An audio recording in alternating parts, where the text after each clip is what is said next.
Hello everyone, let me present to you my warrior burn build.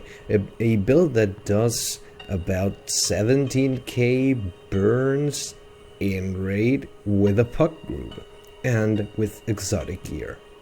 So let me present to you how I play this bad boy up in PvE, of course. So first thing first, you need a longbow. You also will want to have to the limit on my mark a banner of strength, or for the great justice, depending on the encounter, frenzy and battle standard, or of course signal of rage, also depending on the encounter. If we go to the actual build, you'll see I've built arms with Berserker's Fury, Deep Strike and Furios. These grant me extra crit chance, extra condition damage, and overall a bit more critical damage. Here's the second most important part of the build, of course, the tactics tree.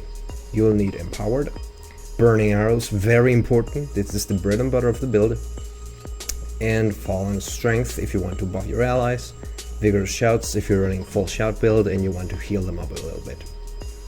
And finally, of course, berserker. The most important trait by far is King of Fires, which increases the duration of our burns by 33%.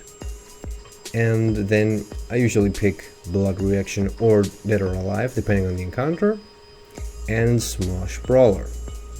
So what's the deal with this build? Well, let me show you some gameplay and how it actually functions with a rotation. But before, real quick, I'll showcase my gear.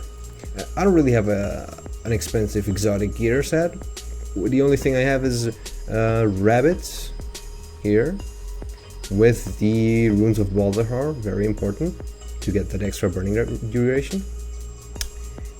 A condition longbow, also with rabbit traits, with the sigil of smoldering, very important, and the sigil of corruption. And around here I got these condition ones, just plenty of condition damage, prioritizing rabbit traits in order to have a little bit of precision and some extra toughness, which helps a lot if we get hit in raid.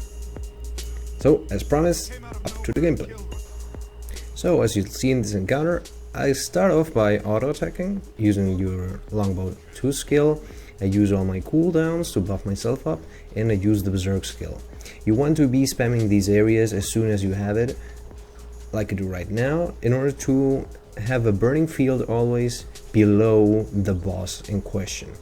The idea being here that he's always getting new burn stacks and you always renew them.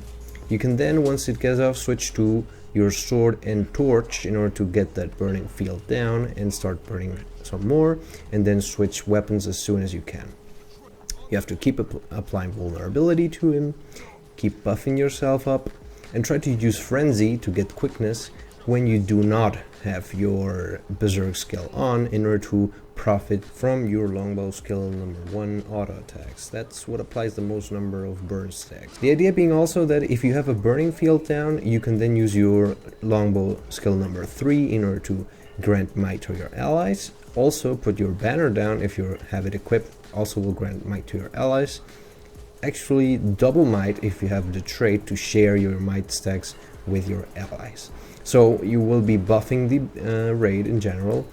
If you have the shout build, on the other hand, you'll be healing them a little bit and granting yourself extra adrenaline, applying a lot of burning to your enemies, and it always gets higher.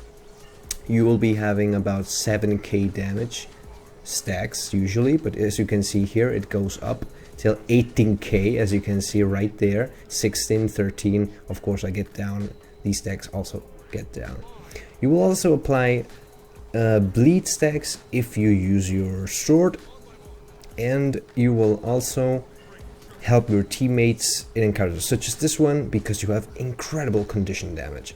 But, and there's a catch to this, you have to maintain the boss in place, because your short bow skill that applies the maximum amount of burning stacks is of course your berserk skill, which is a combo field that is in the ground. that actually is pretty small. I mean, it's very long in longitude, but it's very small. So the boss should move the least possible. So that's something you have to coordinate with your tank. But as you can see, this was a puck run. I'm running exotic gear, not ascended, and I managed to pull off 18k stacks damage through burning stacks. So that's quite a lot. The usual amount you'll see is around 8 and 10k. Sometimes it goes up, sometimes it goes down. Of course, there's DPS downtime, but in general, that's the best you will be able to do. So I hope you enjoyed this video. If this helps you to build your warrior in a different fashion and not only those berserker mindless warriors, I'm happy. So see you in the next video.